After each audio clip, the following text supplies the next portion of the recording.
Bonjour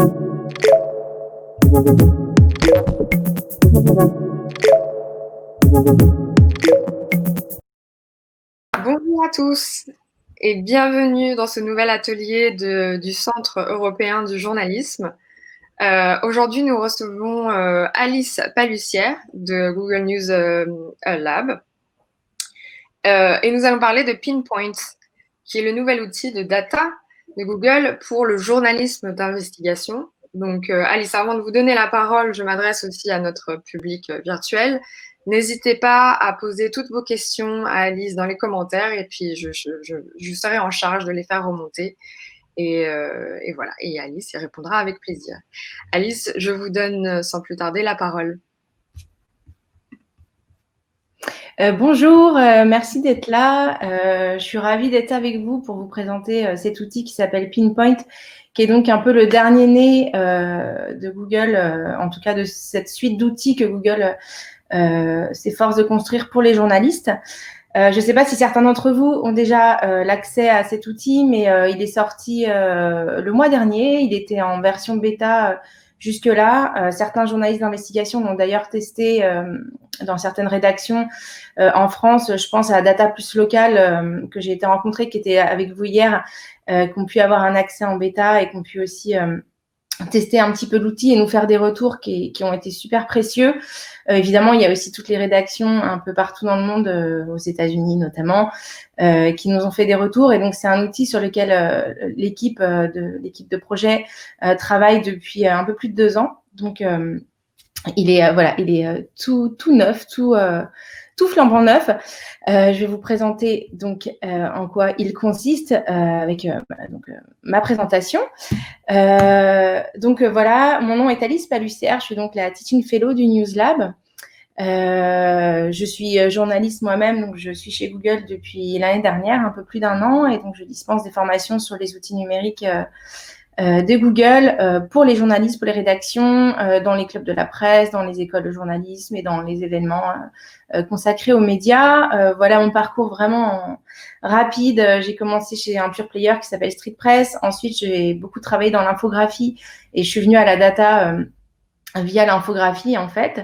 Et j'ai travaillé pendant 8 ans chez Reuters et ensuite j'ai été data journaliste pour les éditions du 13h, 20h et du week-end de TF1.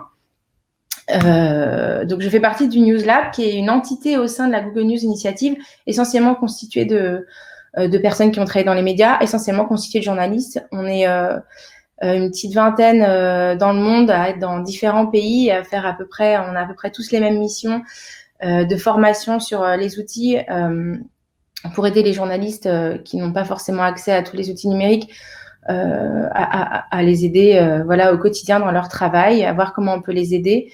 Que ce soit avec des outils carto que vous connaissez, j'imagine, Google Earth, que ce soit sur des outils data, Flourish, que vous connaissez aussi peut-être, ou des outils comme Pinpoint qu'on adore présenter puisqu'ils sont tout nouveaux et qu'on a pu tester nous aussi pendant des mois et sur lesquels on s'est pas mal amusé. Donc vous voyez que le News Lab il fait partie de la Google News Initiative, qui est un parapluie bien plus vaste qui couvre 3 piliers: les produits, les partenariats et les formations. Donc moi j'interviens vraiment dans la partie formation, la partie produit. On pourra retrouver par exemple Pinpoint qui sera un petit peu entre les deux, qui est un produit mais finalement pour lequel on intervient aussi. On a mis en place un site de training dont vous avez le lien, g.co/newstraining, sur lequel vous avez accès à toutes les leçons, tous les cours Google. Donc évidemment Carto, tout ce que je vous ai mentionné auparavant, la data. Récemment, il y a eu un cours sur l'intelligence artificielle. Il y a aussi des cours sur les podcasts. Voilà, un petit peu tous les outils de la suite Google. Vous avez un petit système de pas à pas et de quiz assez ludique. Si vous voulez aller plus loin sur certains outils, vous avez ce site. Ceci dit, il n'y a pas encore de formation sur Pinpoint, vu que l'outil est assez récent, il n'y a pas encore de formation. Donc, c'est pour ça qu'on est là aujourd'hui. Donc, Pinpoint fait partie de cette suite un peu plus large qui s'appelle Journalist Studio, qui a été lancée en même temps que Pinpoint. Vous voyez qu'il est dans cet ensemble, c'est un petit peu une trousse à outils de tous les outils qui peuvent servir aux journalistes au quotidien. Vous avez Google Trends que vous connaissez. Évidemment, il y a tous les programmes de sécurité numérique, Project Shield ou les programmes de protection avancée que vous connaissez peut-être. Il y a le Fact Check Explorer qui vous permet de retrouver tous les articles qui ont été fact-checkés autour de certaines thématiques. Et voilà, tous les outils de manière générale. Je peux vous montrer rapidement puisqu'ils ont également sorti, voilà, donc ça c'est le site de Journalist Studio. Ils ont également sorti donc un autre outil qui est encore en bêta qui s'appelle The Common Knowledge Project, qui est pour le moment uniquement basé sur des datas qui sont accessibles aux États-Unis. Donc je peux vous montrer. Ceci dit, voilà, comme je précise, ce sont que des données aux États-Unis, donc ça vous permet en fait de construire des infographies très rapidement. Je peux vous montrer en quoi ça consiste, mais si vous cherchez des données sur l'Alaska, par exemple, vous pouvez sélectionner une thématique. On va prendre la thématique de la santé, on peut prendre par exemple l'obésité et le diabète, qui sont des problématiques assez importantes aux États-Unis. Vous choisissez le type de graphique que vous souhaitez, évidemment la partie chronologie. On peut prendre aussi autre chose que l'Alaska, puisque je pense qu'il n'y a pas beaucoup de données. J'avais regardé tout à l'heure Miami, par exemple, et j'avais trouvé pas mal des graphiques intéressants, et vous pouvez les comparer entre États, en fait. Vous pouvez comparer Miami à New York pour voir un petit peu, vérifier des hypothèses, et ça vous crée directement le graphique. Vous pouvez choisir, donc là c'est un graphique en zone, mais vous pouvez choisir des courbes, vous pouvez choisir des piles, évidemment, pour les comparer. Et ça, très facile, après vous pouvez les embedder comme vous souhaitez. Voilà, pour le moment, c'est réservé aux données aux États-Unis, mais je me suis dit que j'allais quand même vous en parler, puisqu'on est quand même amené à les regarder à la loupe assez souvent. Voilà, donc ça, c'est la suite que je vous ai montrée. Donc, Pinpoint. Pinpoint, en réalité, c'est un outil de recherche qui va vous permettre de fouiller dans des milliers et des milliers de documents. Ça va un petit peu vous faire penser au contrôle-F qu'on fait d'habitude dans nos documents pour chercher des datas, chercher des infos, chercher des mots-clés. Mais là, ça va combiner en fait du machine learning, de l'intelligence artificielle et la technologie de recherche de Google. Donc, ce que vous allez trouver sur Google Search, en fait, sur le moteur de recherche, la reconnaissance des entités et l'intelligence qui va permettre de vous faire ressortir ces entités. Donc Pinpoint, c'est un outil qui vous permet d'avoir un espace personnel sur lequel vous allez vous créer des collections de documents. Donc ces collections de documents, elles peuvent atteindre des quantités extrêmement grandes, extrêmement vastes, ce qui pouvait auparavant limiter la recherche manuelle et passer des heures et des heures à trier des documents. On va faire des contrôles F dans des documents ou de faire, pour ce qui est des tableurs, des tableaux croisés ou de rechercher avec d'autres programmes qui permettent de fouiller les données. Là, ça va vous chercher évidemment dans vos documents que vous aurez uploadés. Ça pourra être, je vais vous montrer les formats ensuite que l'outil supporte, mais ils sont très vastes. Ça vous permet d'avoir une vue d'ensemble rapidement sur vos documents. Une fois que vous le mettez en ligne, l'intelligence artificielle va ressortir toutes les entités. Donc, il va vous ressortir les entités de personnes, les organisations. Donc, ça va être des organisations type, je sais pas, INSEE, ARCEP, toutes les organisations. Ça peut aussi être des marques. Si vous faites des enquêtes sur des marques, il va vous reconnaître automatiquement les marques. Et puis, ça va vous sortir les lieux. Donc ça, c'est les 3 types d'entités que par défaut, l'outil va vous sortir. Ensuite, vous pouvez aller, vous verrez que vous pourrez les accoler ensemble et ainsi affiner vos recherches jusqu'à trouver une occurrence qui vous intéresse. Quand vous créez des collections, elles sont par défaut privées, elles n'appartiennent qu'à vous. Elles sont sur l'outil Pinpoint, d'ailleurs elles sont hébergées sur cet outil qui est Pinpoint et elles ne sont pas hébergées sur le Drive. Voilà, c'est quand même important de le préciser. Et ensuite, vous pouvez les partager avec des personnes. Pour les journalistes à qui j'ai pu faire des formations ou qui ont pu voir les formations sur Pinpoint auparavant, c'était pas une fonctionnalité qui était encore possible de faire il y a quelques temps. Maintenant, c'est possible de les partager avec des collègues. C'était un souhait de pouvoir travailler en équipe aussi sur des collections de documents. Donc, vous pouvez, et dès lors, ces personnes auront accès à vos collections de documents. Voilà les types de formats qui sont actuellement pris en charge par l'outil. Donc, ça représente beaucoup de formats. Évidemment, les PDF, les documents Word, évidemment, les présentations, les fichiers audio. Je vais en parler juste après pour vous détailler cette partie-là qui est une partie assez récente aussi. Les images, évidemment, et puis tout ce qui est archives de mail, qui était aussi un souhait des rédactions qui avaient besoin de fouiller dans leur propre boîte mail et dans leurs propres archives de mail pour aller retrouver des données. Donc là, quand on parle de données, on parle vraiment de données au sens large. Vous voyez que c'est des documents au sens vraiment large. Le fichier, les fichiers, il y a d'autres fichiers qui sont pris en charge également. Je pense aux tableurs. Donc, vous pouvez également mettre des tableurs. Ceci dit, ça ne s'affichera pas exactement de la même manière. Et sachez aussi que par défaut, l'outil va faire des conversions, va vous prendre, par exemple, pour l'audio, par exemple, ou pour le document Word, il peut vous convertir en PDF pour plus de lisibilité. Donc, vous étonnez pas quand vous uploadez un document qui se soit transformé. De toute façon, l'outil va vous dire « J'ai transformé ce document en PDF pour que ce soit plus facilement identifiable par l'intelligence artificielle et que ce soit plus lisible pour l'outil. » Le stockage par défaut sur Pinpoint est de 100 gigas. Donc, c'est une quantité ça vous permet d'uploader de très grandes quantités avec par collection, puisque vous pouvez vous constituer autant de collections que vous souhaitez, 200 fichiers maximum.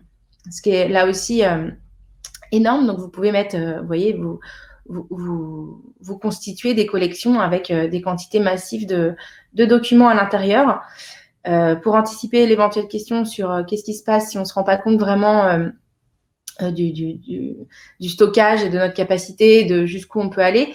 Quand vous essaierez d'uploader de nouveaux documents, on vous mettra des messages d'erreur et voilà, l'outil ne sera pas capable d'aller plus loin. Ceci dit, si c'est quelque chose dont vous avez besoin et vous souhaitez aller plus loin là-dessus, il est toujours possible de joindre les équipes et de parler aux équipes produits sur cet outil. La transcription audio, j'y viens puisque c'est quand même une fonctionnalité qui est là aussi récente, qui était attendue et qui est assez incroyable. Je vais aussi vous en faire la démonstration juste après. Alice, moi j'ai une petite question justement concernant donc tout ce qui est stockage. Alors, est-ce que donc là pour l'instant c'est gratuit et est-ce que justement il faut joindre les équipes ou il faut upgrader et avoir ce système de paiement dans ce cas-là pour avoir accès à un stockage beaucoup plus important? Alors, 100 gigas, c'est quand même déjà beaucoup. Je ne l'ai pas vraiment précisé au début, mais pour avoir un compte sur Pinpoint, il suffit juste d'avoir une adresse Gmail. Donc, voilà, je sais pas, Magali, si tu as partagé le lien, mais on le partagera à l'occasion. Il y a juste besoin d'avoir une adresse.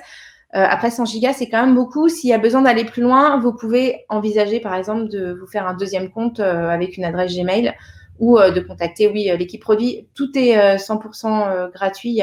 Je pense pas qu'il y aura de... je sais pas, mais pour le moment, en tout cas, c'est la capacité qui est maximum. Mais s'il y a vraiment besoin, il est toujours possible de discuter, je pense, avec l'équipe produit. D'accord. Après, oui, pourquoi pas se faire un autre compte Gmail si vraiment ces quantités sont importantes et nécessaires pour l'enquête. Ok, parfait, merci beaucoup.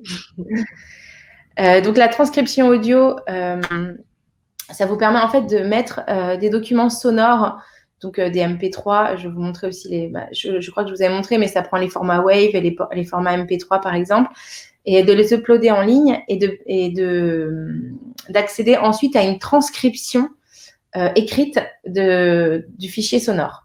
Donc pour le moment, ce n'est disponible qu'en anglais.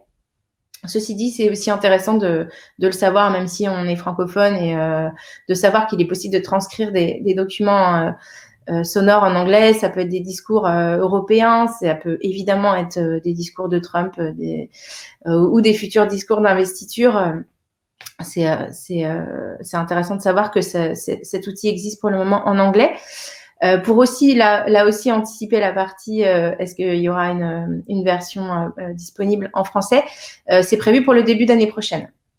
Donc, normalement, en début d'année prochaine, il sera possible de transcrire des fichiers sonores en français. On m'a dit, voilà, début 2021, il sera possible de transcrire des documents, retranscrire, pardon, des documents sonores en français. J'en ai pas encore parlé, mais c'est une question que j'ai eue aussi auparavant. Dans quelle langue fonctionne Pinpoint? Puisqu'on peut être amené aussi à travailler dans des langues pas seulement en français, n'avoir pas seulement que des documents en français. Donc, pour le moment, c'est disponible donc, en français, en anglais, bien sûr, vous l'avez vu, en espagnol, en italien, en portugais, en polonais et en allemand. Donc, voilà, pour le moment, ce sont les 7 langues qui sont disponibles sur Pinpoint. Évidemment, l'ambition est d'en rajouter le plus possible dans les mois qui viennent, de façon assez rapide. Donc voilà, c'est très simple. Vous n'avez qu'à télécharger le MP3. Là, j'avais pris un exemple d'un podcast du Financial Times. Quand vous l'uploadez, il va vous dire qu'il convertit ce fichier. Donc, vous voyez, il y a toujours écrit Finish Processing. Il y a écrit un fichier converti. Et là, vous pouvez cliquer sur Why. Il va vous expliquer c'est parce que c'est un fichier audio et on le transcrit en PDF pour que vous puissiez le lire. Et ensuite, vous avez le transcript qui s'affiche automatiquement quand vous ouvrez, un petit peu comme un document Word avec un timecode. Je vais vous le montrer aussi en détail juste après. Les formats qui sont supportés par cette transcription, donc les MP3, les WAV et les FLAC, que je ne connais pas trop, mais c'est un joli nom, les fichiers FLAC. Et vous avez la possibilité d'écouter le fichier en lisant la transcription. Ce qui est assez incroyable, c'est vous pouvez en fait sauter votre transcription et aller au timecode d'après, 10 minutes après, d'aller plus loin dans le fichier et l'écouter en même temps. Et aussi vérifier du coup si la transcription est exacte et si elle a bien retranscrit ce que vous avez entendu. C'est pour le moment limité à 2 heures de temps, ce qui est quand même relativement beaucoup, même pour un discours d'investiture. 2 heures, c'est quand même assez long. C'est limité à 4 gigas. Donc, si vous essayez, voilà, ça ne marchera pas. Et si votre fichier sonore dépasse les 100 mégas, la transcription écrite fonctionnera. Vous aurez votre PDF, mais vous n'aurez pas de lecture audio, donc vous ne pourrez pas écouter le fichier en parallèle de cette transcription. Donc, la démonstration, je vais tout de suite aller vous montrer cet outil en direct et comme ça, vous allez pouvoir regarder l'interface. S'il y en a qui connaissent déjà et qui, on est toujours très intéressé d'avoir des retours sur ce que les journalistes en pensent et comment ils s'approprient l'outil. Donc, vous voyez, ça, c'est la page d'accueil. Donc, vous avez cette possibilité de créer une collection. Ici, donc, je vais aller voir. Vous pouvez mettre, on va mettre NIS Data, par exemple. Vous créez cette collection. Et là, on vous propose d'ajouter des documents à votre collection. Donc, pour le moment, l'interface est en anglais, mais je pense que c'est facilement compréhensible. Vous pouvez les télécharger depuis votre Drive ou depuis votre ordinateur. Sachez d'ailleurs que Pinpoint fait une copie du document, donc il ne va pas toucher à votre document original. Donc, n'ayez crainte. Si vous le modifiez, si vous le perdez, si vous le supprimez, il restera dans votre ordinateur ou votre Drive comme fichier source. Et voilà, Pinpoint ne fait qu'une copie de ces documents. Donc, vous avez ces possibilités, les fichiers images, les fichiers mail et les fichiers audio. Donc là, je vais pas en rajouter. Je vais retourner sur All Collections. Donc, vous avez aussi ce petit encart ici où vous pouvez contacter l'équipe et partager les articles ou en tout cas les contenus que vous avez pu produire avec l'aide de Pinpoint. C'est toujours quelque chose que l'équipe produit aime beaucoup recevoir, avoir un peu de feedback sur comment l'outil a pu être utilisé. Vous avez aussi le bouton de feedback ici. Si vous constatez des bugs ou des problèmes dans votre navigation et que vous voulez aider à améliorer l'outil. Vous pouvez aussi faire des feedbacks en direct. Donc là, vous voyez par défaut mes collections. Vous voyez qu'elles sont toutes privées. Je les ai partagées à personne. Je pourrais les partager ici. Ici, je peux les supprimer ou les renommer. Sachez également que quand vous créez une collection, vous ne pouvez pas retirer un fichier de votre collection. Donc, par exemple, vous allez mettre 10 fichiers dans une collection et puis, en fait, il y en a un qui ne vous convient plus ou vous vous êtes trompé. Et, malheureusement, il faut recommencer. Donc, essayez de bien constituer vos dossiers en amont. Mais c'est quelque chose qui sera amélioré évidemment dans les prochains mois. Mais pour le moment, en tout cas, il n'est pas possible de retirer un seul fichier d'une collection. Donc, ça, c'est les miens. Et il y a également des fichiers et des grosses quantités de données qui ont été uploadées par d'autres médias ou en partenariat avec d'autres médias. Vous avez notamment tous les fichiers de l'assassinat de JFK. Vous avez aussi des documents sur Martin Luther King. Vous avez les Afghanistan Papers ici, vous avez qui ont été donc ajoutés par le Washington Post. Et puis bon, vous en avez d'autres. Vous avez évidemment des fichiers du FBI. Voilà, Martin Luther King, comme je vous expliquais. Et vous avez le rapport Mueller, dont vous avez sûrement entendu parler, dans lesquels les journalistes ont dû aller fouiller lors de l'audition notamment de Robert Mueller. Donc voilà, ils essayent de mettre à jour certaines collections que vous pouvez vous-même explorer. Donc comme vous voyez, c'est quand même assez massif. Là, on est sur 5000 documents. Là, on est sur 30 000, 86 000. Vous voyez qu'on va quand même très très loin dans le nombre de documents qu'on peut uploader sur cet outil. Donc je vais vous montrer par exemple, on peut aller sur JFK. Donc, quand vous cliquez sur une collection, comme je vous expliquais, vous avez la partie filtre ici. Donc, par défaut, ça va vous ressortir les personnes, les organisations. Donc là, je vous parlais des marques où voilà, vous avez le FBI évidemment.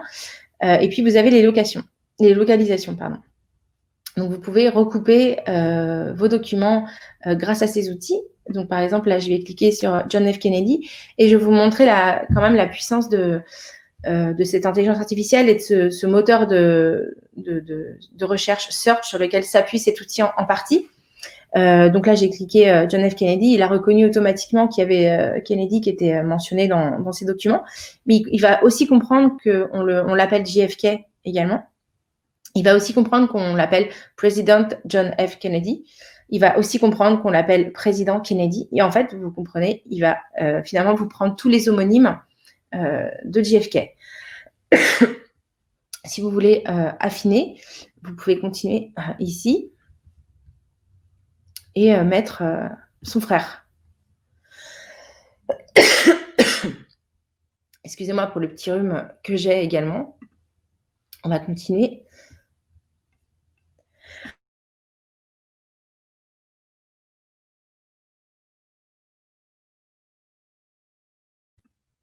Et ça va vous trouver, par exemple, le sénateur, voilà, le président, ce qui est assez incroyable comme performance. Vous pouvez, donc là, on a mis John et Robert. On pourrait affiner en essayant de regarder les liens qu'ils ont eus à Cuba, par exemple. Et là, dans ce document, on va pouvoir voir tous les liens qu'il peut y avoir entre... donc là, vous avez cette possibilité de faire les mentions ici. Et là, ça va vous ressortir en surligné les mentions des personnes. Après, vous pouvez les supprimer. Voilà. Donc, je vais revenir sur mes collections plus françaises. On va aller, par exemple, sur la police municipale. Donc, quelques documents que j'ai mis en ligne. Ça, c'était pour vous montrer quand, par exemple, un PDF est trop gros. Par défaut, l'outil va vous le diviser en deux. Donc là, vous voyez qu'il m'a découpé le PDF en deux. Ce que je voulais également vous montrer sur cette collection de documents, c'est qu'il va comprendre Les entités qui sont similaires, donc ça, c'est grâce à l'OCR, à la reconnaissance de caractères de Google. Il va aussi comprendre les synonymes. Donc, par exemple, si je tape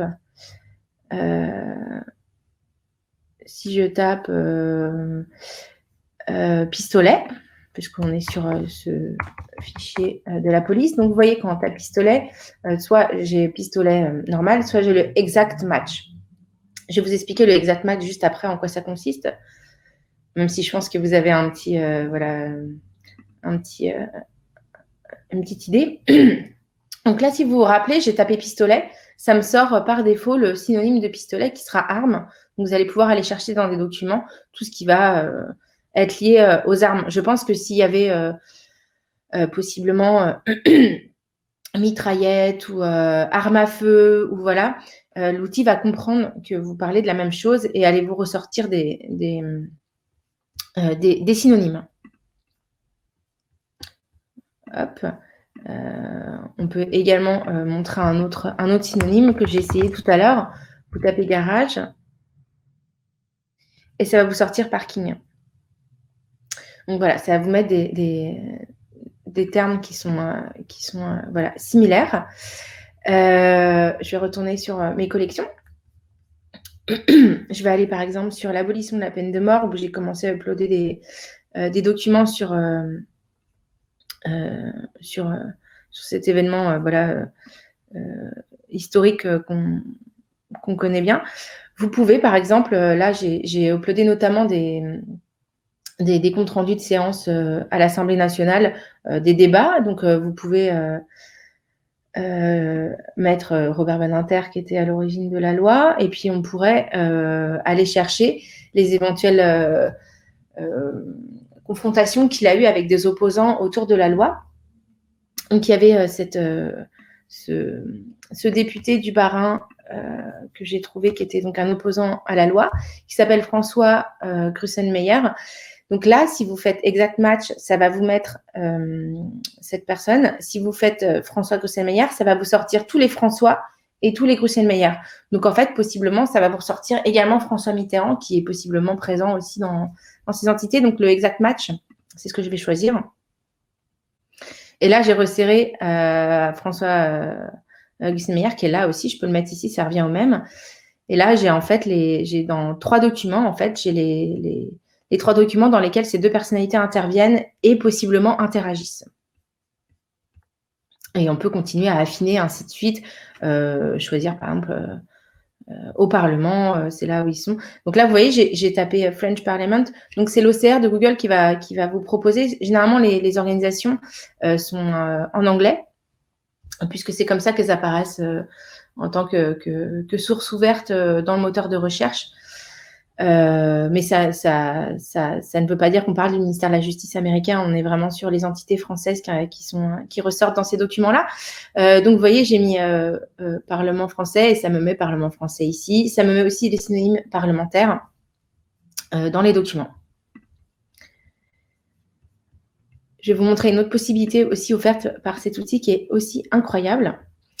C'est la reconnaissance dans des photos. Vous avez vu que vous pouviez mettre des photos aussi en ligne. Donc, je vais retourner sur All Collections, qui sont donc mes collections. Je vais aller notamment sur ce dossier 5G. Moi, Alice, j'en profite. Il y a une question là de Lisa qui demande s'il y a un maximum de coéquipiers avec qui on peut partager les fichiers. Je suis pas sûre. J'ai jamais vraiment essayé, mais parce que moi, elles sont toutes privées, mais non, je pense pas. En tout cas, c'est avec des personnes que vous pouvez les partager. Je pense pas que vous puissiez les partager avec des groupes, comme c'est possible de faire dans certains documents Google. À mon avis, c'est que par des personnes, mais je pense pas. Je peux aller regarder. On a une FAQ, en fait, où dedans, il y a pas mal de réponses à certaines questions. Je vais aller regarder dans le sharing et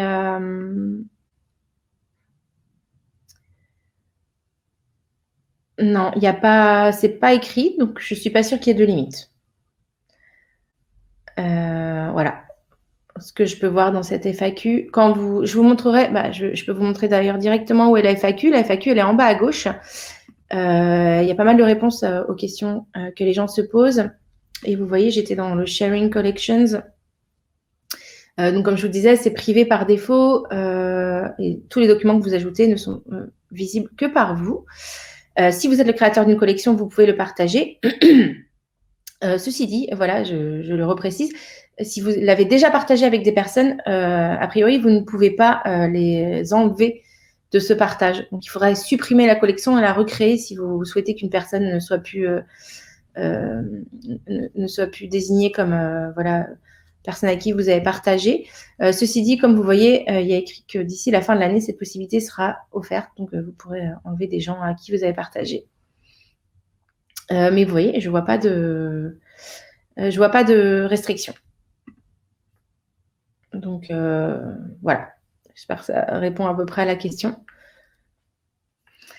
Donc, je continue sur cette collection. J'avais uploadé des photos de manifestants contre la 5G en essayant de voir un petit peu s'il y avait des corrélations entre la 5G et puis d'autres protestations, d'autres formes de protestations. Je pense aux antennes, je pense au coronavirus, je pense à, voilà, on peut se retrouver dans des manifestations où il y a plein de panneaux avec des gens qui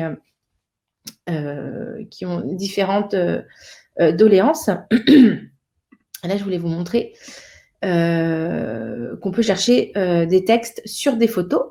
Donc, par exemple, si je tape Linky, que je pense vous connaissez, le compteur Linky qui est souvent lié à la 5G, vous voyez que mon JPEG, qui a donc été converti en PDF, comme je vous disais, il va souvent faire la conversion. Vous allez voir qu'il reconnaît sur les photos les images. Je vais aller voir sur l'autre document. Voilà, ici aussi, il reconnaît qu'il y a écrit Linky sur l'image. Donc, ça permet une occurrence encore différente. Je voulais vous montrer aussi pour les entités. Hop, donc, je reviens ici. All Collection. Les entités également, donc je reviens sur la 5G par exemple. Les entités et organisations. Ce qui est chouette, comme je vous ai montré avec JFK, c'est qu'il comprend JFK, il comprend John Fitzgerald Kennedy. Là, par exemple, je vais mettre l'ANSES. Il va comprendre ANSES. Il va aussi comprendre Agence nationale de sécurité de l'alimentation, etc. Je vais montrer d'autres organisations. Je pense à l'ARCEP. Donc, je vais peut-être enlever l'ANSES et je vais juste mettre l'ARCEP. Vous voyez qu'il comprend ARCEP ainsi que Autorité de régulation des communications électroniques et des postes. Ça, c'est l'intelligence artificielle qui comprend qu'il s'agit de la même entité finalement et qui va vous la regrouper sur une même recherche. Je vais revenir à ma peine de mort. Et je vais vous montrer qu'on peut parcourir également des documents manuscrits. Je vais chercher par exemple Hugo, puisque Victor Hugo s'était illustré dans ses textes contre la peine de mort. Vous voyez ici qu'il y a un manuscrit signé par Victor Hugo. Il va reconnaître également l'écriture manuelle, ce qui est très puissant quand vous cherchez sur des vieux documents. Là, on est sur des documents très très vieux. Vous voyez que ça reconnaît quand même très bien l'écriture manuscrite. Et je vais vous montrer une possibilité aussi que vous pouvez faire également dans cette même veine, c'est uploader vos propres notes. Donc, par exemple, si je vais sur... donc là, je suis sur mon dossier sur le sang contaminé. J'ai uploadé une note manuscrite que je me suis faite moi-même. Donc, vous pouvez, par exemple, on pourrait imaginer se faire des schémas pour... des schémas graphiques, en tout cas quand on enquête et voilà, on est toujours obligé de dessiner et de faire des liens entre des entités et entre des personnes et essayer de reconstituer des connexions. Là, je vais vous mettre... hop, je me suis trompée, je suis dans les organisations alors que je cherchais la géographie. Donc, je vais vous prendre l'Allemagne. Et dans cette note que je me suis faite, j'ai écrit plusieurs pays, donc notamment l'Allemagne. Et vous voyez, je l'ai uploadé tout à l'heure et j'ai commencé à écrire voilà, le nombre là, c'était les dépistages systématiques du virus de sida chez les donneurs de sang, en quelle année ça a été adopté et ça a été rendu obligatoire et dans quel pays. Donc, j'ai commencé à faire un tableau à la main comme ça avec les dates et je voulais voir si ça vous montrait que ça fonctionnait bien. Ça reconnaît très, très bien les pays et les entités. Donc, je vous montrerai tout à l'heure un exemple de Maria Ressa, de rappeleur qui a elle-même qui écrit beaucoup sur des papiers et des notes et qui prend beaucoup de notes et qui a elle-même scanné ses propres notes en fait pour les ajouter à sa collection de documents et pouvoir chercher dans ses notes en parallèle plutôt que d'avoir ce qu'on veut éviter, voilà, ces piles de documents qui s'accumulent et dans lesquels on peut se perdre aussi. Je vais revenir. Donc là, voilà, je vais enlever ça. Ce que je voulais aussi vous montrer, c'est que vous pouvez tomber sur des choses intéressantes. C'est ce qui arrive aussi dans les papiers que je vous montrerai aussi rapidement après cette présentation. Je regardais ce sang contaminé justement hier et en fait, je suis tombée sur Anthony Fauci. Donc, certains ne seront peut-être pas étonnés, mais voilà, moi, ce qui m'a étonnée, c'est qu'ils reconnaissent l'entité d'Anthony Fauci, qui est donc cette éminence scientifique qui a conseillé Trump pendant toute sa campagne depuis la crise du coronavirus, et qui est donc un immunologue très réputé. C'est qu'il a reconnu Anthony Fauci dans la littérature médicale qui était citée dans ses documents. Donc là, je vais cliquer dessus. Et en fait, la seule indication, c'est Fauci et al. Donc, Fauci et consort dans cette citation qui est issue de la littérature médicale. Là, ça met Next Document, donc je vais passer au document juste après. Et donc là, c'est la référence de l'ouvrage dans lequel a été pris cet exemple. Et j'ai été vérifiée, il a bien publié cet ouvrage. C'est bien d'Anthony Fauci dont il s'agit. Donc voilà, c'est très puissant. Ça peut vous sortir des résultats improbables comme ça, auxquels vous n'auriez jamais pensé. Mais c'est vrai que c'est une personne qui connaît très bien les virus et qui a beaucoup travaillé sur le VIH. Voilà, maintenant je vais vous montrer, donc je vous ai quand même montré pas mal de choses. J'aurais pu vous montrer rapidement aussi donc, je vais vous montrer le transcript audio, en quoi ça consiste. Je vois que le temps passe un petit peu vite. Donc je voulais aussi vous montrer rapidement le transcript audio. Oups, pardon, je reviens ici. Donc là, c'est quelques fichiers que j'ai mis comme ça pour montrer. Donc vous voyez, j'ai pris le discours d'Emmanuel Macron, Make Our Planet Great Again, que vous devez connaître et qu'on a tous vu. J'avais pris également, donc là j'ai uploadé un MP3. Ce que vous pouvez faire également, il y a aussi Trump ici. J'ai aussi pris une vidéo du président Trump sur YouTube et j'ai converti le fichier YouTube en fichier MP3 pour que ce soit finalement un fichier sonore. Et c'était ce fichier dans lequel il parlait du Premier ministre Macron, sciemment, possiblement en référence à Emmanuel Macron. Donc j'ai transcrit tout son discours qui finalement parlait de plein d'autres choses. Il était dans le Michigan et il parlait c'était un discours de campagne électorale. Mais voilà, vous pouvez uploader plein de choses et aller fouiller à l'intérieur après, pour le moment, qu'en anglais. Donc là, je vais cliquer sur ce document dont j'ai fait la transcription. Donc j'ai juste glissé mon document comme très simplement très simplement je vous ai montré. Et là, c'est parti. Donc je pense que vous allez entendre. Climate change is one of the major issues of our time.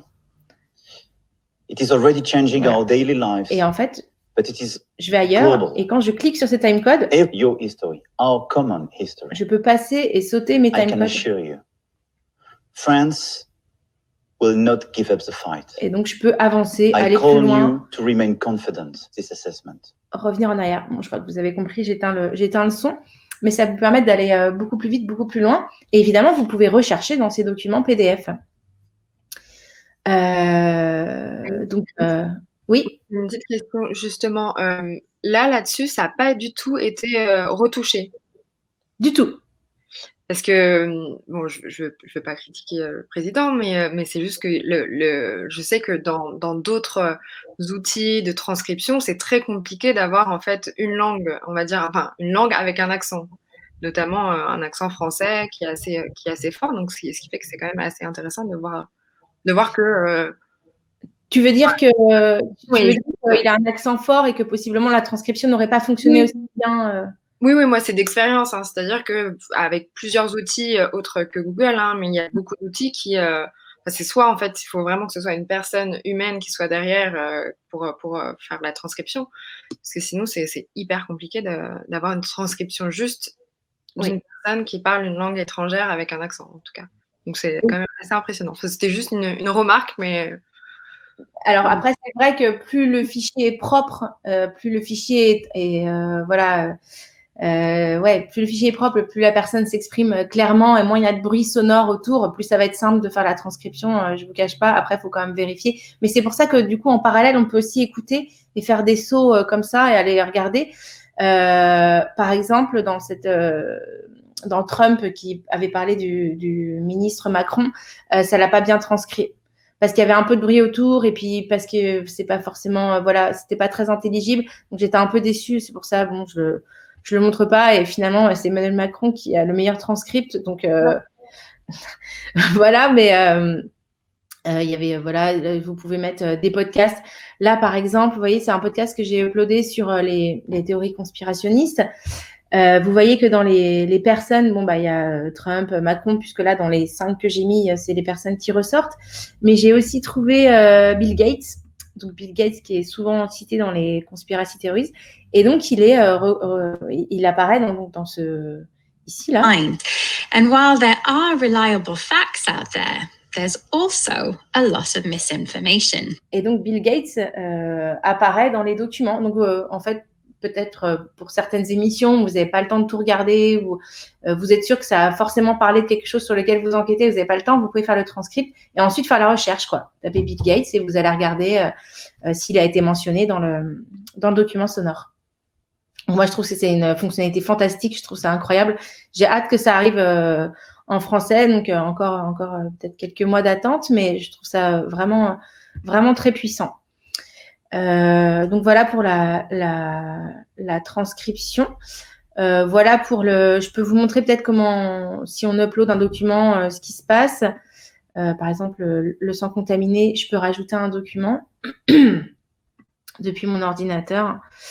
Donc attendez, je vais aller le chercher. Je l'avais mis sur mon bureau.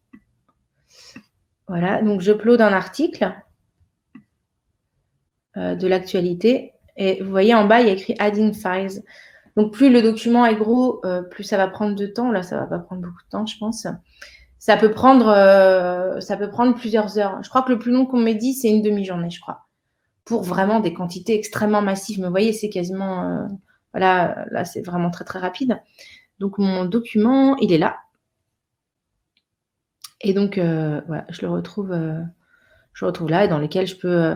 Vous avez aussi cette possibilité offerte de copier-coller, même dans des choses qui sont manuscrites, ou vous avez la possibilité de copier-coller, ce qui était aussi quelque chose qui est arrivé récemment en fonctionnalité. La question qui peut arriver à ce point, enfin à ce moment de la formation, c'est est-ce qu'on peut sauvegarder nos recherches quand on a trouvé quelque chose de cool et que... Donc, on ne peut pas encore faire ça. Ceci dit, vous pouvez vous faire un fichier Word à côté et mettre les liens, en fait, les URL, puisque dans votre URL, il y aura votre requête. Vous pouvez mettre j'ai croisé ci et ça, et voilà l'URL, ça m'a donné ça, etc. pour éventuellement sauvegarder vos requêtes. C'est possible de faire ça. Au niveau des requêtes aussi, je ne l'ai pas précisé, mais vous pouvez utiliser plus ou moins les mêmes opérateurs de recherche que vous utilisez dans Google. Donc, c'est-à-dire pour exclure un terme de vos recherches. Par exemple, vous travaillez sur le Covid et vous travaillez, vous avez de la matière médicale avec Anthony Fauci, par exemple, que je viens de vous montrer. Vous pouvez enlever VIH, enfin HIV en l'occurrence, c'est un document anglais. Vous pouvez enlever HIV pour exclure de votre recherche tout ce qui concerne le VIH et vous concentrer sur le Covid, par exemple. Vous pouvez, vous pouvez sanctuariser. Donc, je vous ai pas fait le exact match, mais je pense que vous avez compris le exact match. Si vous mettez les guillemets, vous sanctuarisez le nom ou votre mot-clé et l'algorithme, l'intelligence artificielle va aller chercher exactement que ce terme-là et pas les autres. Voilà, vous pouvez également, là je suis sur le sang contaminé, je voulais vous montrer, je ne sais pas si vous vous souvenez un peu de ce procès, mais Georgina Dufoy, qui était donc la ministre des Affaires sociales, a souvent dit, en tout cas cette phrase a été reprise, qu'elle était donc responsable mais pas coupable. Et en fait, responsable, pas coupable, je l'ai essayé tout à l'heure et ça a marché, pas coupable. Pour sanctuariser, ça va vous sortir exactement, ah mince, je ne suis pas dans les bons, si je mets ça peut-être, pas coupable. Responsable mais pas coupable en fait, c'est pour ça. Comme je vous disais que ça sanctuarise, c'est que j'avais oublié le mais et ça l'a pas pris. Donc responsable pas coupable, voilà, ça me sort cette phrase, cet extrait de phrase qu'elle a souvent donné aux médias lors du procès. Donc voilà, il y a ces possibilités offertes de cumuler vos recherches et d'utiliser les OR de la même manière que vous les utilisez sur le moteur de recherche. Voilà. Donc voilà pour la présentation de l'outil. Si vous avez des questions, voilà, vous pouvez les poser. Je vais vous montrer quelques exemples d'articles et vous parler de quelques médias qui ont utilisé cet outil pour les aider dans leurs enquêtes. J'ai une petite dizaine d'exemples à vous partager.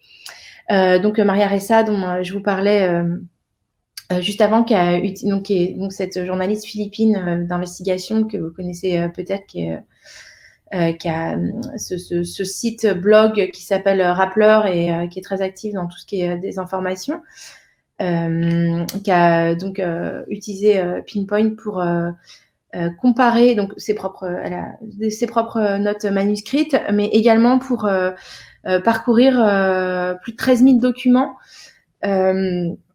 qui étaient en fait des rapports quotidiens que la CIA faisait au président américain lorsque la loi martiale a été imposée aux Philippines dans les années 70, à Manille notamment. Et donc, elle a comparé les déclarations du président actuel, Rodrigo Duterte, avec les faits réels qui étaient rapportés dans ces documents de la CIA pour contrer le discours du pouvoir.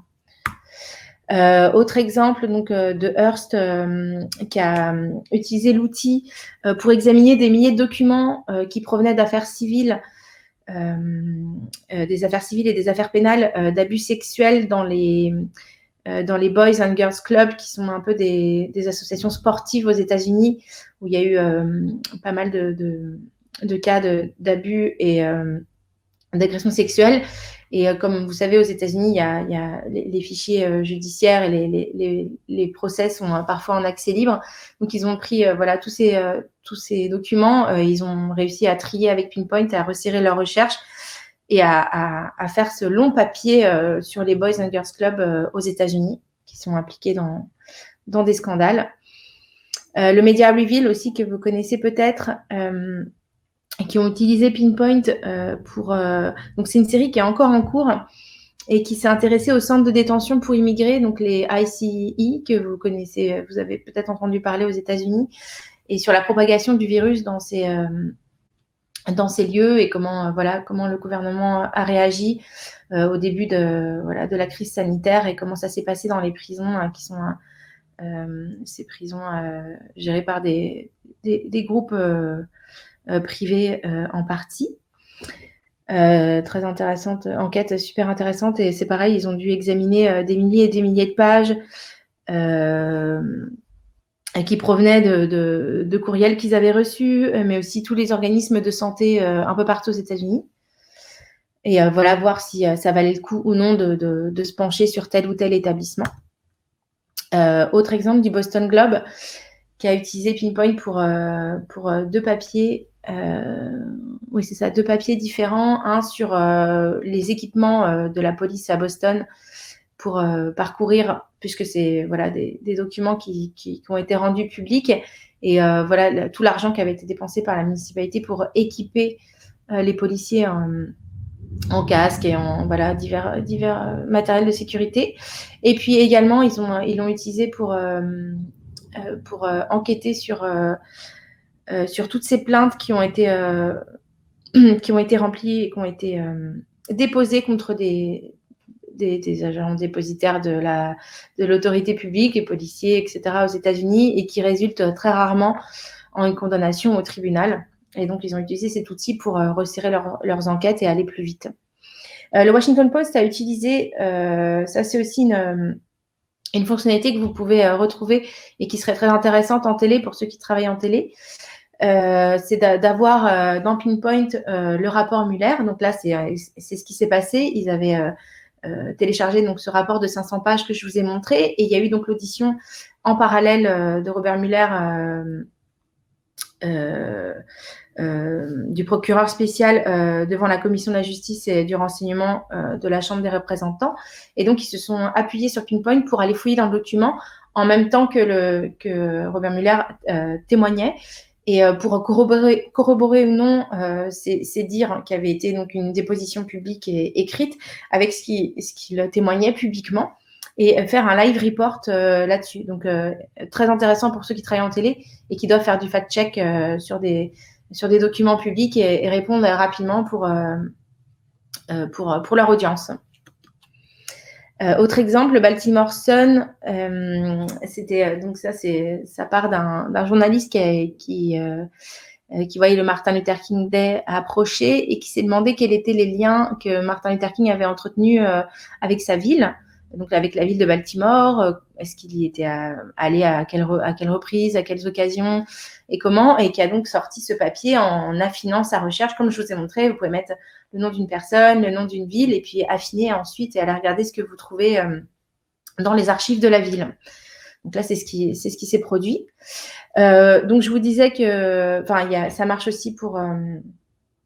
Il y a une version bêta qui a été lancée aussi cette année pour la transcription en espagnol, que Verificado a testé, qui est donc cet organisme de fact-check sud-américain, et qui ont donc utilisé les déclarations, les déclarations officielles du gouvernement et les précédents rapports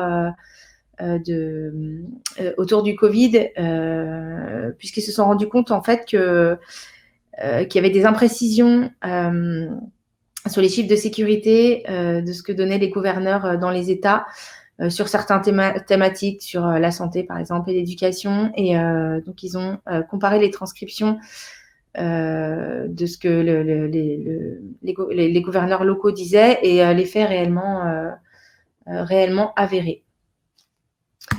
Dernier exemple, USA Today, et d'ailleurs je crois qu'on a une petite vidéo à vous montrer si Magali là. USA Today, ils ont utilisé, donc la journaliste explique dans cette vidéo comment elle a utilisé cet outil, un petit peu comment ça a pu l'aider. En gros, ils ont voulu parcourir, donc ils avaient des centaines et des centaines de documents, et ils ont fait une enquête sur toutes ces maisons de convalescence pour personnes âgées, toutes ces maisons de retraite, et ils ont voulu voir ce qui s'y passait au niveau du Covid et comment le Covid s'y était répandu et comment les pensionnaires avaient été traités et combien il y avait eu réellement de morts dans tous les États américains, donc ce qui représentait une quantité de dossiers vraiment assez large. Et donc, ils ont utilisé notamment l'outil pour en fait réduire leurs recherches aux États qui seraient intéressants et où ils avaient des infos, où il s'était passé quelque chose, où il y avait des faits avérés. Donc, pour éviter de perdre du temps d'enquête sur d'autres États où ils n'avaient pas de matière d'enquête, en tout cas au moment où ils ont publié ça. Alors, j'ai la vidéo. Ok, on peut peut-être la mettre. On va la mettre. Donc,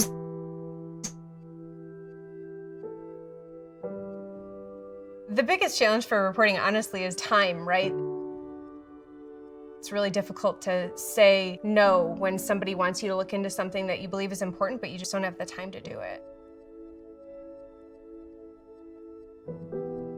My colleague Tricia Nadolny and I were asked to handle investigations relating to social services during the pandemic. Our focus really became largely about nursing homes during that time period. We requested records from all 50 states, and I uploaded them into Pinpoint pretty much immediately. When you upload documents and that site populates with the list of names that are included or places that are included, you can kind of very quickly get an idea of what is in there. We compiled that into a database that we then analyzed and provided to the public. For the first time, some families were able to look up their loved one's assisted living facility and see whether there had been a case, because in some states and in some counties, facilities were not communicating directly with families in a way where they felt like they understood what was going on. In terms of investigative journalism, our job is to expose wrongdoing, to shed light on something that's going wrong in the hopes that maybe it can go in a better direction.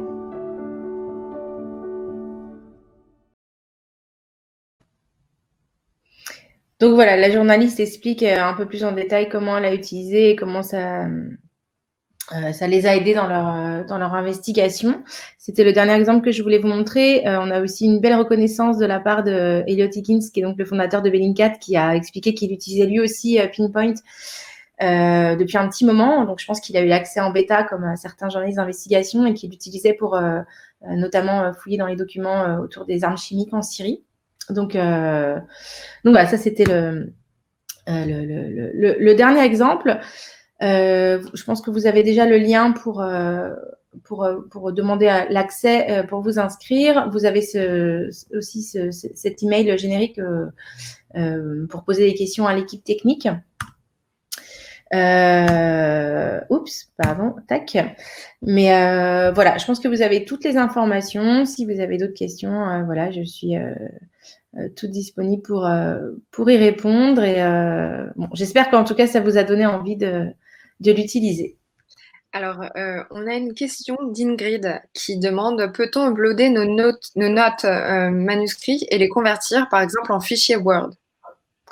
Alors, par défaut, je pense que Pinpoint va convertir en PDF.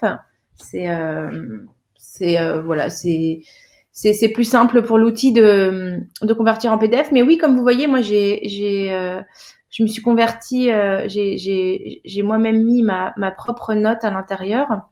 Donc, si je reviens, vous voyez, ici, donc ça, c'est une note que j'ai fait moi-même.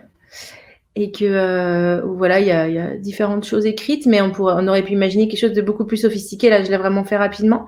Mais oui, vous pouvez, et ça, je l'ai pris avec mon téléphone. Donc oui, vous pouvez mettre vos propres notes à l'intérieur. C'est ce qu'a fait notamment Maria Ressa de Rappler avec ses propres notes, puisqu'elle prend encore, elle, beaucoup de notes. On est encore certains journalistes à travailler encore à la main et à se faire des notes pour pas oublier. Mais oui, c'est tout à fait possible de le faire. Et de toute façon, il y a cette FAQ qui vous permet aussi de répondre en partie aux questions que vous pouvez vous poser ici. Avec voilà pourquoi les fichiers sont convertis. Donc voilà, ils expliquent qu'ils les convertissent en PDF parce que c'est beaucoup plus simple. Et puis voilà, ça vous explique un petit peu tout le processus de transcription, comment ça fonctionne, et puis quelles sont les limites. Donc comme je vous ai dit, c'est 200 000 fichiers par collection, ce qui est dans aucune collection de ce que je vous ai montré au tout début, aucune collection n'atteint les 200 000. Je crois que le maximum, c'était les 86 000 qu'on a vus ensemble. Mais voilà, et voilà, 86 000 documents. C'est la plus grosse collection qui a été mise en ligne ici, mais voilà, ça vous laisse de la marge quand même. Voilà. Parfait. Écoutez, merci beaucoup. Merci beaucoup pour votre intervention. N'hésitez pas, alors si vous avez, il reste encore quelques secondes, donc n'hésitez pas à poser vos questions. Mais en tout cas, merci Alice de nous avoir présenté Pinpoint. C'est très intéressant. Et je pense qu'il y a on a eu quand même pas mal de commentaires en disant voilà, je n'ai pas trop de questions, mais je suis juste très curieuse de l'essayer moi-même. Ouais. Voilà, donc là, je pense que c'est Bah oui, c'est l'avantage d'un nouvel outil qui vient de sortir, c'est que ça donne envie, on a envie de bricoler, on a envie de jouer dessus, voir ce qui peut ressortir. Et voilà, il est tout nouveau, donc c'est normal. Peut-être que voilà, si les personnes ont des questions a posteriori, je peux repartager mon mail peut-être, ou le mail en tout cas générique Newslab Support aussi, mais n'hésitez pas à revenir vers moi si vous avez des difficultés ou vous avez des questions spécifiques sur l'outil. On est là pour ça. On est là pour aider les journalistes dans leur travail et les aider au maximum. Donc voilà, je repartage vite fait en plus gros pour que vous voyez les 2 mails. Et évidemment, on donne aussi ces formations pour des rédactions en plus petit comité si vous souhaitez. D'ailleurs, c'est possible de demander l'accès en amont et puis d'organiser cette formation pour qu'on puisse tous ensemble travailler autour d'un atelier sur cet outil et qu'on cherche ensemble. C'est tout à fait possible. J'ai eu des demandes récemment là-dessus pour des rédactions locales qui voulaient explorer des fichiers judiciaires notamment qu'ils avaient en stock et qui voulaient rouvrir en fait. Voilà, c'est tout à fait possible de faire ça avec votre rédaction. Donc, n'hésitez pas à nous contacter pour ça. Parfait. Et je viens de partager aussi dans les commentaires les adresses mail, comme ça, voilà. Le lien est fait, en tout cas. Merci beaucoup, Alice, pour votre participation. Et je vous remercie pour tout le monde d'avoir participé aussi et d'avoir été attentif à cet atelier. La vidéo, de toute façon, sera disponible sur le site, sur le compte YouTube du Centre européen du journalisme. Donc, ne vous inquiétez pas, vous aurez aussi accès à toutes les infos. Merci beaucoup et je vous souhaite une bonne fin de journée. Merci beaucoup. Au revoir. Au revoir.